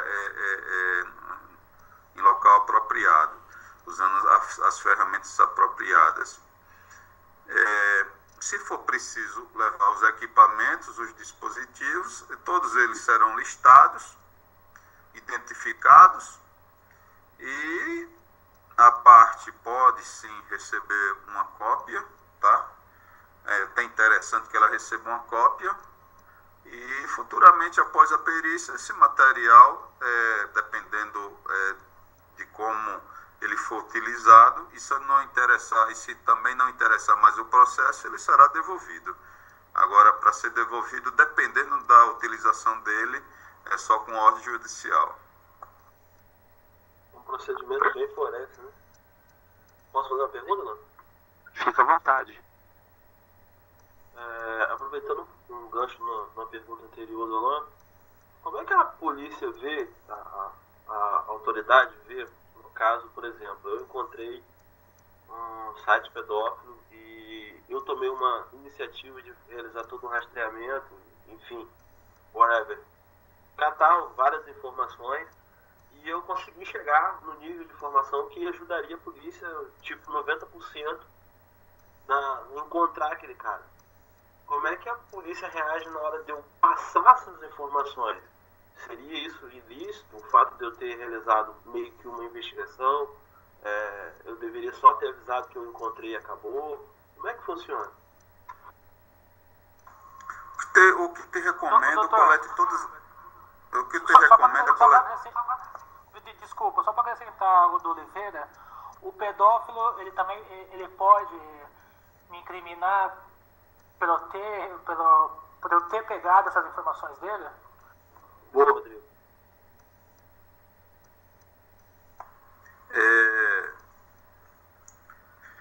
A questão é o seguinte, nenhum direito pode ser manto para atividade criminosa, ok? A lei fala o seguinte, invasão, invadir uma residência é crime, ok? Mas se essa residência ela tem arma, então o meu direito, a minha privacidade, minha intimidade protegida protegida, não pode ser manto para o cometimento de crimes, tá? Então ninguém pode alegar própria torpeza em juízo. Aí o que eu recomendo nesse caso, havendo a coleta, coleta o maior número possível de informações que venham subsidiar a atividade policial, e recomendo a minha experiência é que você mande, ou se você não conhecer um delegado que tenha proximidade, todas as polícias possuem algum canal para você mandar essas informações. Manda essas informações e essas informações serão trabalhadas. Ok? Se quiserem mandar para mim, também estou aceitando também. É isso Obrigado. que eu ia falar. Já conheci um delegado que eu posso estar colaborando, então. Maravilha. E outra, nós como lidamos muito com isso, nós temos aí muita informação. Eu, por exemplo, tenho uma lista de carders aqui, de pessoas que atuam realmente como carder, que é uma espécie de pessoa que eu não aceito, assim como pedófilo, tá? E eu não penso duas vezes e assumo mesmo que nesse quesito, o cara que invade site, picha site de padaria, etc., eu não ligo, mas carder e pedofilia, eu passo para frente mesmo, eu denuncio numa boa. Exatamente, até porque é uma questão de não querer aparecer ou de qualquer outra coisa, mas sim de contribuir, até de certa forma, com a sociedade, através do conhecimento que a gente obteve de forma árdua, e ajudar, uma vez que, como o próprio doutor falou, o governo leva tempo para se preparar. Então, às vezes, a gente, munido de algumas informações, a gente pode estar ajudando o governo a fazer isso. Por uma questão de honra, caráter, porque eu, particularmente, como o Alan disse, eu não suporto saber que eu conheço um cara que é pedófilo, que faz esse tipo de divulgação na internet, e eu não vou suportar ver e deixar passar impune. Eu concordo com o Oliveira e falo por mim, muitas vezes a gente quer ajudar, sabe? Às vezes as pessoas têm a impressão errada do hacker ou da pessoa que estuda para isso, mas a maioria das vezes, 99% das vezes, a gente quer ajudar. Porque às vezes a gente sente um pouquinho de mãos amarradas aí, sem poder fazer muita coisa. Eu vou só fazer uma última observação, se o Alan me permitir. Posso, Alan, dar tempo? Claro, fica à vontade.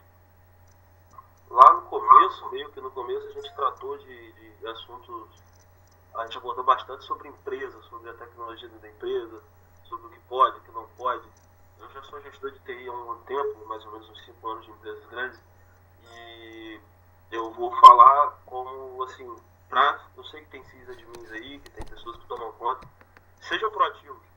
Eu tive muito problema passando por empresa por falta de um sistema de gestão de tecnologia da informação, ou até propriamente do SGI, tá? Porque, por exemplo, hoje ainda as empresas não dão importância a uma boa certificação, e a gente tem isso voltado só à parte de segurança, mas infelizmente a maioria das empresas não se preocupam com essa ISO. Sejam proativos nos seus setores, deem essa iniciativa, procurem desenvolver um manual de gestão que impeçam esse tipo de atitude, de invadir o direito do usuário, quanto do usuário se apossar das informações da empresa, tá? Por exemplo, o fato de o usuário estar tendo um e-mail da empresa, ele está trabalhando, mas isso não dá o direito a ele de fazer um backup de um PST, por exemplo, de um Outlook da vida, e levar para casa, e quando ele for demitido, ele ficar de posse daquelas informações, sabe-se Deus fazendo o quê. Então, tudo isso tem que ser bem dito, bem detalhado. Eu costumo trabalhar com isso, costumo ver muitas empresas tendo muito tipo de problema com isso, e é interessante ter, até mesmo porque já aconteceu de pessoas, o cara está trabalhando, foi demitido, ficou estressado, uma falha na hora da demissão do cara, deixaram ele com acesso, ou ele pressentiu, achou que ia ser demitido, foi lá, acabou com todos os e-mails, com todo um arquivo, com toda alguma coisa, e na hora de a empresa tratar isso, eu já vi problemas judiciais porque a empresa não tinha um sistema de gestão legal onde definia ali o que o usuário, direitos e deveres, por assim dizer. Então é um ponto que deve ser muito bem cuidado para talvez quando chegar à justiça não ter tanto trabalho.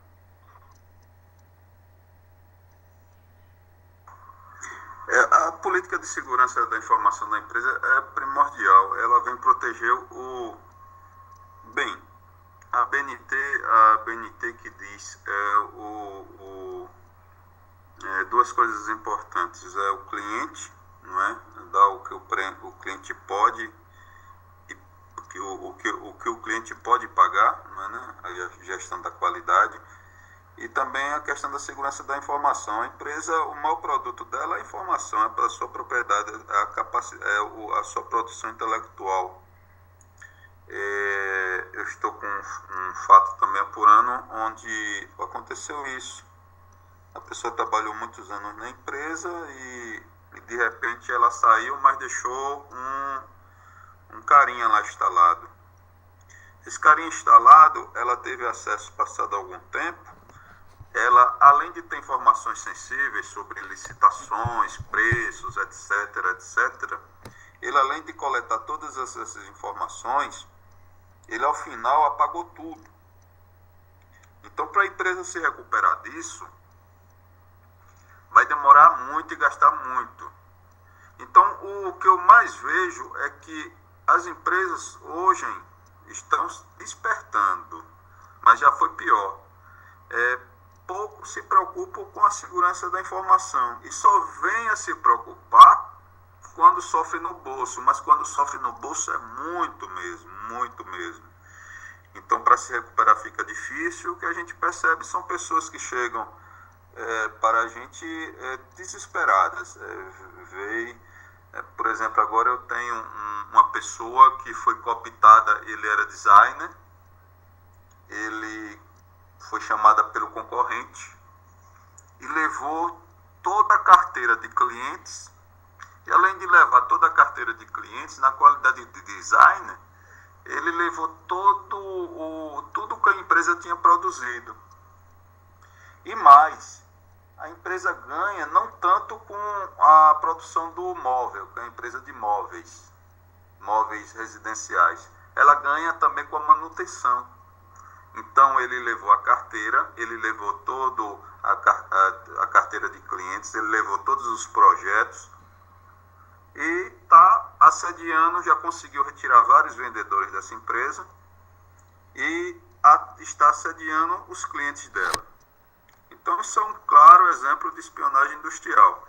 As empresas despertam, espero que despertem o quanto mais rápido. Mas o que eu acho que em pouco tempo vai ser reconhecido, como deve ser reconhecido, a importância da segurança da informação nas empresas, a importância do que vocês fazem e do que eu faço também, porque eu tenho que puxar um pouquinho o cobertor para mim, porque também eu preciso de estrutura melhor, preciso de policiais, etc. Mas a gente vai ter um momento adequado em que vai ser dado a devida relevância às nossas atividades. Fantástico. Senhores, o espaço aí para a última pergunta, porque o horário do treinamento é das 21 às 23 e o doutor também precisa ter um momento aí de descanso, né? Nós já alugamos ele durante 2 horas, então eu dou o espaço à última pergunta aí.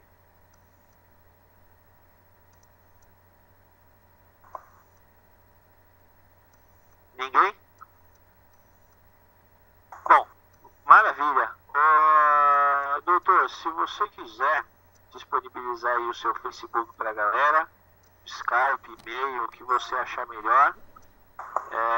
É um pessoal que eu conheço aí, boa parte, tá? Quase que 90% das pessoas da sala são pessoas que estão sempre utilizadas aí, estão sempre antenadas aí no mundo de tecnologia e segurança e com certeza vão agregar muito aí para o conhecimento de todos, né?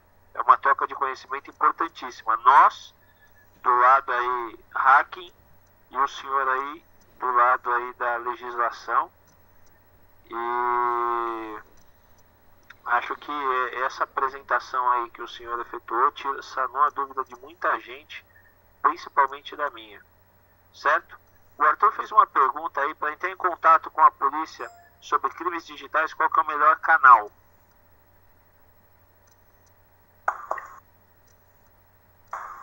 É que nem eu te falo, se você não tiver proximidade com algum policial, tá? Que você possa levar isso, eu te recomendo que procure um canal, um disque denúncia qualquer.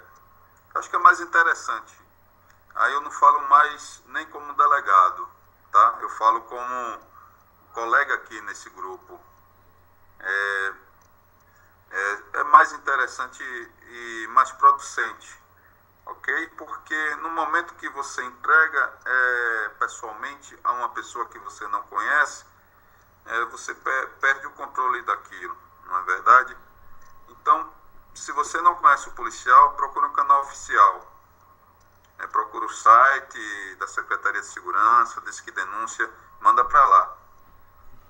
Tá aí meu e-mail funcional, eu estou passando um e-mail funcional para esse fato. Se vocês quiserem trazer para mim alguma coisa dessa forma anônima, pode mandar para esse e-mail aí, que é o meu e-mail funcional. É para a gente bater papo, conversar, aprender. Tá lá meu Facebook, tá lá meu Skype, estamos aí para isso. E outra coisa, eu quero ser um de vocês, entendeu? O meu conhecimento que eu procuro buscar é o conhecimento de quem sabe utilizar a tecnologia. Eu venho de uma atividade de 9 anos, quase 9 anos, no combate ao crime violento, onde meus clientes eram assaltantes de banco, traficantes, homicídios. De 3 anos para cá, 3 anos e alguma coisa, eu vim para fraude. Na fraude agora a gente está combatendo, como eu falei, a fraude bancária e esses sites fraudulentos que vendem produtos inexistentes. Então a gente está focado nisso daí. Percebi a necessidade de estudar tecnologia. Hoje eu faço pós-graduação em segurança da informação, onde o único formado em direito sou eu. Todo mundo é da área de TI. Então, eu percebo sempre o pessoal com muita vontade de ajudar, o pessoal tem muita paciência comigo. Procurei o máximo possível aprender dentro da minha disponibilidade de tempo. Fui para o Senac fazer curso de suporte à rede de computadores. Fui fazer o Cisco, fui tentar aprender um pouquinho. Ainda estou tentando aprender e um dia eu chego lá, um dia eu vou ser um de vocês. Ok, Alan? Maravilha. Doutor, já disse e reforço, a security eu deixo ela inteiramente à disposição aí para transferência de conhecimento. Já me candidatei aí, já aceitei aí e me candidatei ao convite de ir até vocês, passar todo o treinamento que vocês precisarem, sem custo algum, justamente para ajudá-los aí a fazer esse trabalho aí tão bacana que a Polícia Civil vem fazendo. Ok? Então a E-Security aí, e tenho certeza que todos aí da sala estão sempre dispostos aí a fornecer aí conhecimento não só para o senhor, mas para qualquer integrante aí da Polícia Civil, científica, que na verdade é a mesma, né? Então, deixo aí a Security de portas abertas para o senhor e a toda a instituição. Delegado, eu queria agradecer a participação do senhor e, concordando com o Alan, a gente está à disposição às ordens aí. Já te adicionei aqui no Skype, como acredito que muitos, e falando por mim, creio que pela maioria estamos abertos a perguntas e qualquer ajuda que a gente puder estar fornecendo. Senhores, muito obrigado aí pela participação. Doutor, o senhor foi espetacular, não tenho como agradecer aí o apoio que o senhor forneceu. E espera aí novas reuniões. Semana que vem nós vamos debater aí um outro tema. E vamos que vamos, galera. Aos alunos aí e não alunos da E-Security, muito obrigado pelo comparecimento. E estou aí à disposição do que vocês todos precisarem aí, tá bom? Galera, muito obrigado e até breve. Doutor, brigadão pela força e te devolvo. Valeu, irmão, eu que te devo. Foi com muita satisfação que estive aqui falando com vocês e o prazer foi todo meu, pode ter certeza, viu? Forte abraço aí para todos. Valeu, galera, até mais.